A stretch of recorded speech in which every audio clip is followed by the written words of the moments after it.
A certain amount of financial stress is a fact of life in our modern world. As my wife used to tell our teenagers on a nearly daily basis, what you're feeling is 98.6, very, very normal. But sometimes it all seems to come down around you. Suddenly, a job loss, an illness, an unexpected emergency, a foolish purchase you wish you hadn't made. However you got there, now you've got more demands financially than dollars that you can find. So how do you handle those seasons of life when your financial circumstances threaten to overwhelm you? Well, the first thing that I would recommend is clear your head. It can sound like 1,000 voices calling out to you all at once. The psalmist of the Old Testament described it as anxious thoughts multiplying within. And the first step to quieting the cacophony of voices in your head is to do the second thing, which is get some rest. We each need many kinds of rest in life. There's spiritual rest, emotional rest, and physical rest. You may need to pray, take a long walk, chop some firewood, play golf, sleep in this weekend, or take a day off. It was Coach Vince Lombardi who said, "Fatigue makes cowards of us all." If you're spiritually, emotionally, or physically exhausted, you make little progress on your financial issues until you pay attention to that part of you that's worn out. So invest in yourself. Rest. The third thing I'd say is to recruit another set of eyes.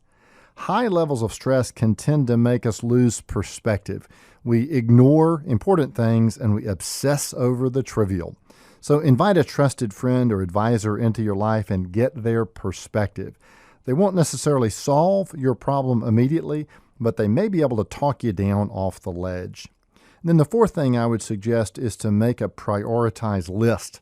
Ultimately, you're going to have to deal with your money problem, not just feel better about it. So perhaps with the help of your trusted friend, list out the issues that are a must to be addressed and prioritize them. What's the one most important thing to deal with first? Write it down specifically. How much do you owe and when is it due? And then write down the next item and be very specific about the actions to take there as well. The fifth thing to do is do first things first. Thus far, we've not actually done anything. Well, now it's time for some doing. All the preceding has been prepping you to make some specific action steps that will move you forward, closer to where you want to be. And that step might be to call the mortgage company, contact the attorney, sell your car, make 10 networking phone calls to find that new job, cut up the credit card. You get the idea. And then finally, repeat as needed. This is not going to be a one-time, instant, quick fix. If financial stress has you immobilized, you need help getting unstuck. But you'll probably, in fact, I would guarantee that you'll find yourself stuck again at some point in time in the future. So repeat this process as often as needed, and let me know of any other helpful additions to this list that you can think of.